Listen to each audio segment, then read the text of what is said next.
PhD Hindi वाला channel में आप सभी का हृदय से स्वागत है। आप सभी को मेरे इस चैनल से, या ऐसे कहूँ कि मेरे इस प्रयास से बहुत लाभ मिल रहा है, ये देखकर बहुत अच्छा लगता है। कृपया इसे लाइक, शेयर और सब्सक्राइब करना ना भूलें। चलिए अपने विषय की ओर लौटते हैं। आज हम बात करने जा रहे हैं संरचना के आधार पर क्रिया के भेद।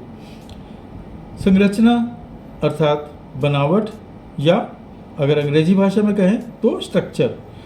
संरचना के आधार पर क्रिया के भेद।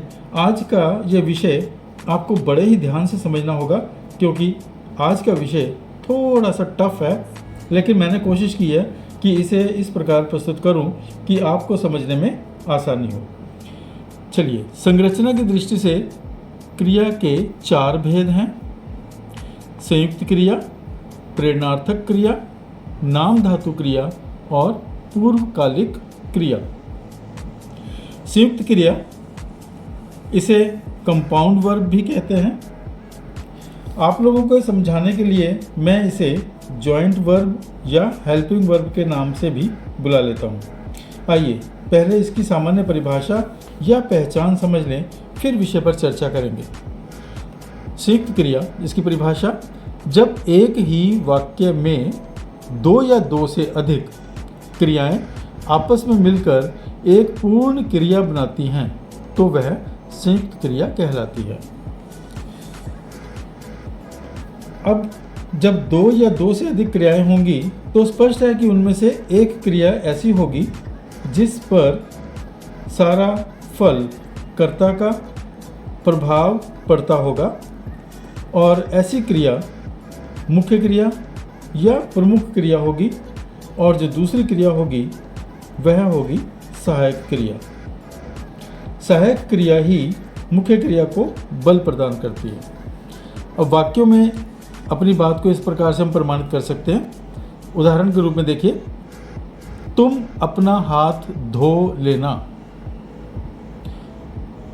धोना क्रिया है, लेना क्रिया है।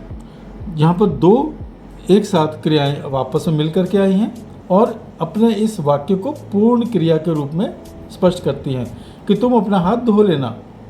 तो यहाँ पर मुख्य क्रिया धोना और उसकी सहायक क्रिया लेना। वह गाना गाता जा रहा है, इसी में भी गाता प्रमुख क्रिया और जा रहा है उसकी सहायक क्रिया। वह खाना खा रहा है, खा मुख्य क्रिया और दूसरी सहायक क्रिया। रमेश अपना काम कर चुका है, इसी प्रकार वह बीच में बोल उठा, मैं गा सकता हूँ। वह दिन भर सोता रहता है, तुम मेरे घर आ जाना। अब यहाँ पर जो 8 वाक्य हमने आपको दिखाए हैं, आप एक चीज़ का ध्यान दीजिए कि मैंने एक जगह पर डबल अंडरलाइन किया है और एक जगह पर डॉटेड अंडरलाइन किया है। जो डबल अंडरलाइन है वह है हमारी मुख्य क्रिया, प्रमुख क्रिया, और दूसरी है उसकी सहायक क्रिया, जो इस वाक्य को बल प्रदान कर रही है या इस क्रिया को और अधिक मजबूती प्रदान कर रही है। अब नंबर 2 पर है प्रेरणार्थक क्रिया। आइए इसको भी पहले परिभाषा देख लें।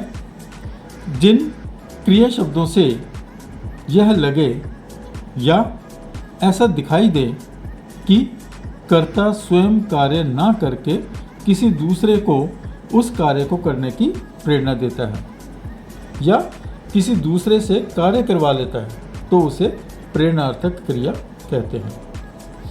उदाहरण के रूप में देखिए, सुनीता ने नौकर से कपड़े धुलवाए। मैंने चपरासी के हाथों डाक भिजवाई। हमने हलवाई से मिठाई तैयार करवाई। मैंने सुरेश से अपना गृह कार्य होमवर्क करवाया।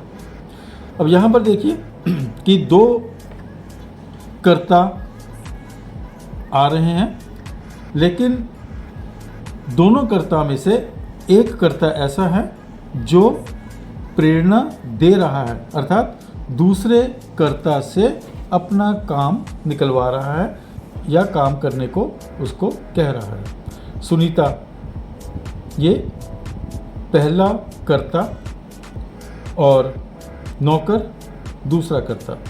पहला कर्ता जिसने प्रेरणा दी, इसको हम प्रेरक कर्ता कहते हैं, और दूसरा कर्ता ये प्रेरित करता है, क्योंकि ये पहले वाले से प्रेरित हुआ है, प्रेरणा ली है।